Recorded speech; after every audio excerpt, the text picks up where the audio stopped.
mbirum liggéey ci réew mi waxtaan bi nag dafa daan boole souvent ñetti pàcc wala ñetti kuréel muy gouvernement bi di syndicat yi di patronat bi tey ñu yaatal ko ci yeneen kuréel yeneen segment parce que li ñu fi boole tey dafa am importance trop fi ci réew mi jëm par rapport ak li ñu fi fekk te comme Sénégal réewu dialogue la réewu waxtaan la moo tax ñuy wax souvent arbre à palabre jaadu na exercice bi ñu def ko premier ministre ñëw toog jàkkaarloo ñëpp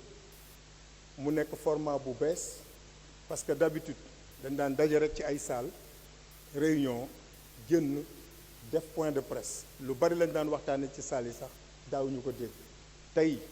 format bii nga xam ni moom le premier ministre wax ñu doxale ko muy format de transparence et de vérité devant tout le monde dégg ngeen syndicat yi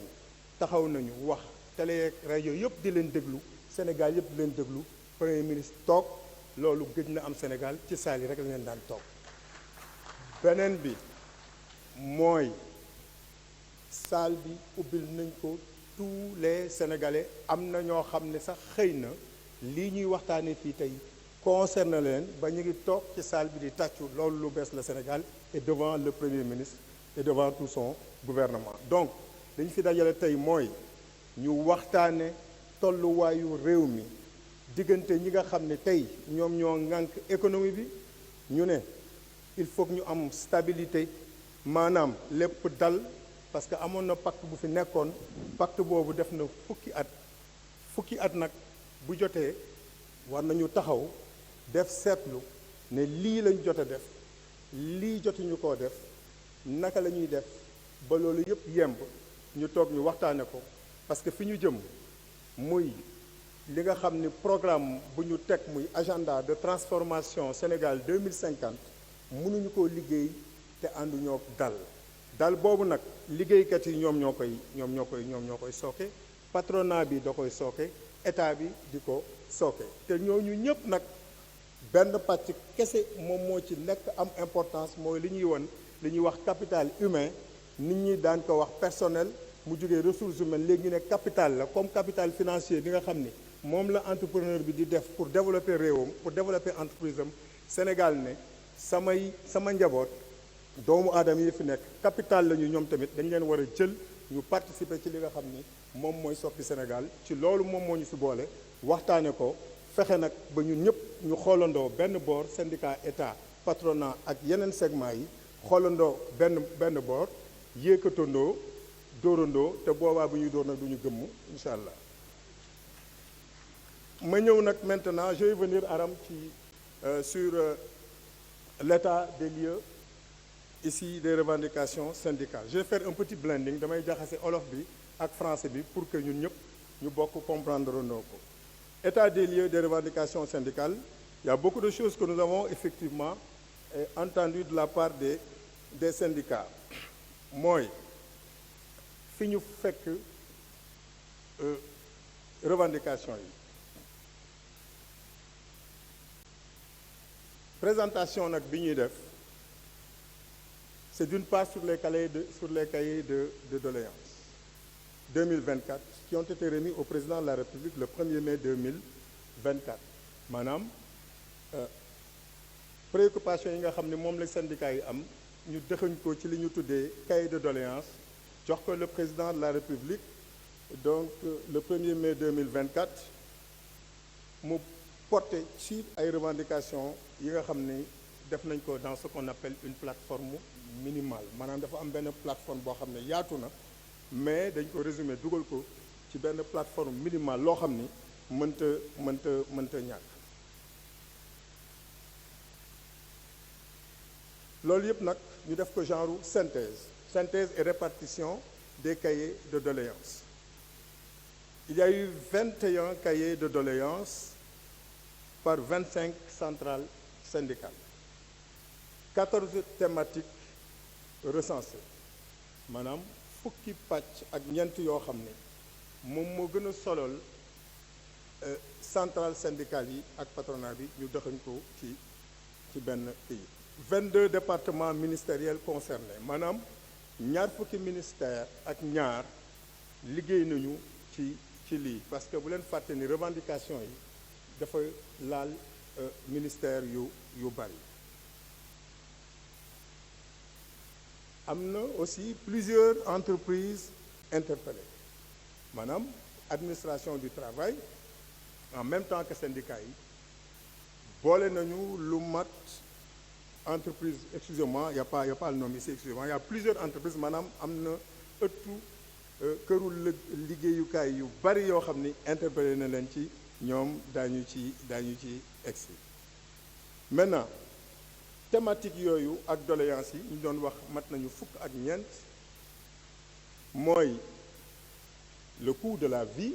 parce que dégg ngeen syndicalistes yi ñu di ko wax nee nañu dëgg la nañ leen yokkal seeni salaire waaye tamit nañu wàññi dundin bi ak situation réew mi fu mu nekk je pense que loolu c'est l'occasion d'en discuter. Rémunération dans la fonction publique loolu duma ci sore mon collègue Boucal en a parlé tout à l'heure. L'élaboration ou la finalisation des textes législatifs et réglementaires maanaam am na ay textes yoo xam ne ñu ngi ciy liggéey am na ci yoo xam ne sax mu ngi ci circuit bi yii jëm ci droit du travail yii jëm ci code de sécurité sociale yooyu dinañ ci ñëwaat.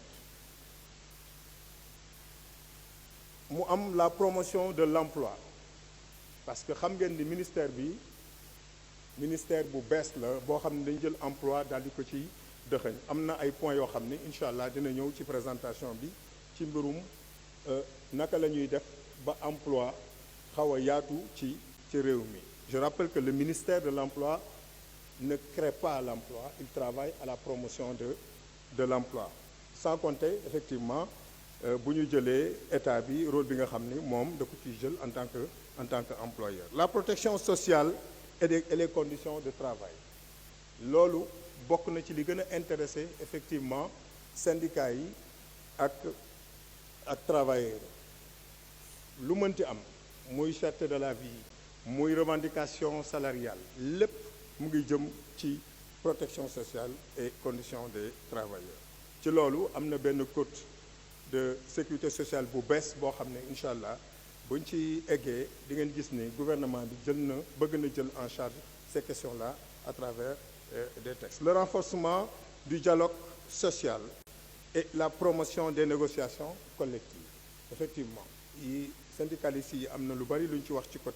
ci côté boobu fexe ba nit ñi ci biir entreprise yi feneen ñuy toog di waxtaan. beneen bi c'est le respect des droits fondamentaux du travail loolu moo tax ñu ne code du travail bi yàgg na am na ci yoo xam ne sax daanaka point yoo xam ne biñ ko ci defee boobu ñun ñu ñëpp di dooguñu defe naa war nañ ko xoolaat te dinañ ci ñëw ci tout à l'heure ci li nga xam ni prévoir nañ ko ci def pour le respect des droits fondamentaux des travailleurs. Éducation nationale enseignement supérieur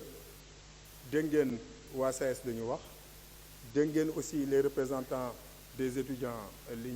ñu wax xam naa ni premier ministre dina ci ñëwaat tuuti suñu rakk yi nga xam ne ñu ngi ci enseignement supérieur dégg na la ñu wax mais dégg nañu aussi l'élève Awa Fall Kane li mu wax te incha allah daañu ci góorgóorlu. L'autosuffisance et la sécurité alimentaire waaw yooyu aussi bokk na ci li nga xam ni centrale syndicale yi boole nañ ko ci li nga xam ne war nañ ci mën a liggéey. L'agriculture et l'élevage l'agriculture avec un grand A qui va tirer notre économie dinañ ci waxtaan. Les politiques énergétiques naka la ñuy def ba énergie sakkan ci réew mi mais à coût acceptable parce que loolu dina permettre c'est vrai au-delà de la consommation mais xam nga ni l'énergie fait partie des coûts de production te nu mu gën a yombee rek gën a développer entreprise yi gën a permettre entreprise yi ñu wàññi seeni charge ba pare xëy na gën a mën a recruter wala jël en charge les préoccupations des travailleurs. L'innovation l'infrastructure loolu aussi bokk na ci thématique yi nga xam ni syndicats yi ñëw nañ ci innovation avec le New Deal technologique.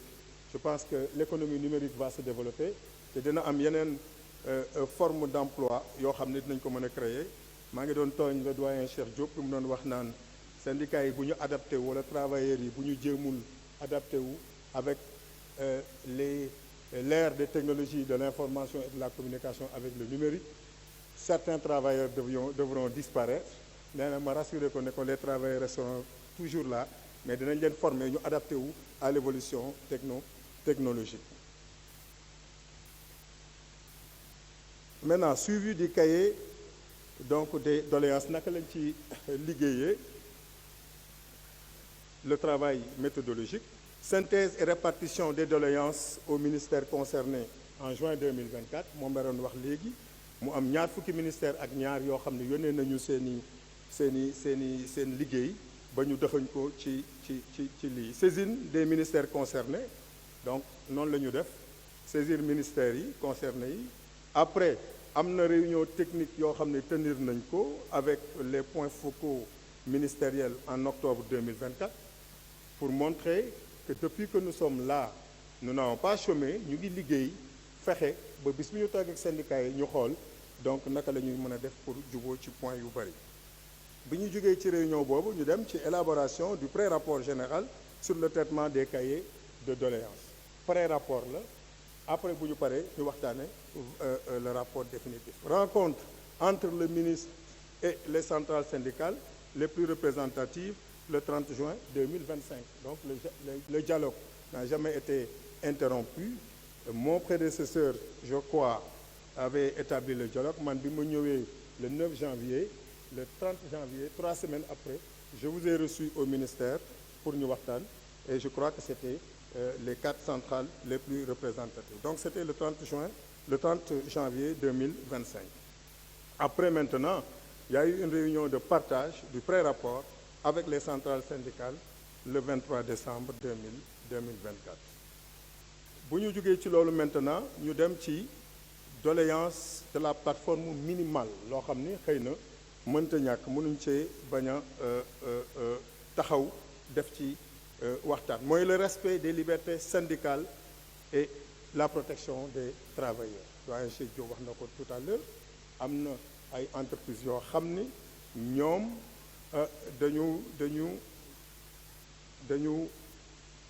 dañuy néewal doole travailleurs yi en ne respectant pas leurs libertés syndicales. Beneen bi c'est le renforcement du dialogue social, l'amélioration du pouvoir d'achat et la protection sociale des travailleurs. Maintenant synthèse bi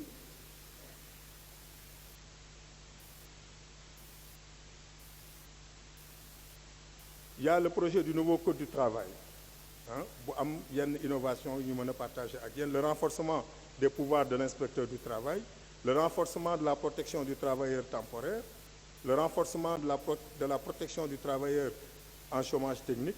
la restauration de l'arbitrage et de la médiation, l'introduction du télétravail, la protection renforcée des travailleurs handicapés. Loolu bokk na ci li nga xam ne donc liggéey ñu ngi ciy liggéey. L'élaboration aussi des projets d'arrêté pour améliorer les salaires des domestiques et gens de maison, les travailleurs agricoles et pour la suppression des heures d'équivalence dans le secteur de l'hôtellerie. Loolu yëpp syndicats yi wax nañ ko. Pour aller plus vite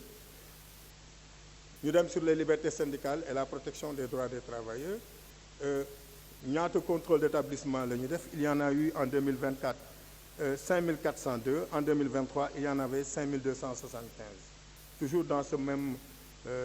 rubrique respect des libertés syndicales. Élection des délégués du personnel en 2024 il y en a eu 292, en 2023 il y en a eu 254. Comité d'hygiène et de sécurité de travail, toujours 2024 on en a installé 86, en 2023 c'était 62. Le contrat de travail yi aussi yokku nañu. En 2024 il y a eu 77 870 contrats de travail qui ont été enregistrés. En 2023 61 000, donc 36. bu ñu ñëwee sur les libertés sur les libertés syndicales Pour le nombre de conflits individuels, il y en a eu 3 960 en 2024. Conciliation suite aux conflits individuels en 2024, 2249. Non-conciliation, 1711, dont 719 transmis au tribunal du travail. Montant des transactions au profit des travailleurs, c'est 9 milliards 482 909 francs CFA. loolu jot nañ ko seetlu ci liggéey bi ñu def. Formation des acteurs au dialogue social, loolu aussi am na lu bari luñ ci def. Amélioration du pouvoir d'achat aussi avec l'évolution du SMIC, am na luñ ci def. ngeen baal na maa ngi temps bi moo ma xaw a xoj moo tax doo mën a dugg ci détails yi. Amélioration du pouvoir d'achat, évolution des salaires catégoriels dans le secteur privé. Donc l'augmentation généralisée des salaires en janvier 2020, augmentation généralisée des salaires en juillet 2023 et revalorisation de la prime de transport en juillet 2023.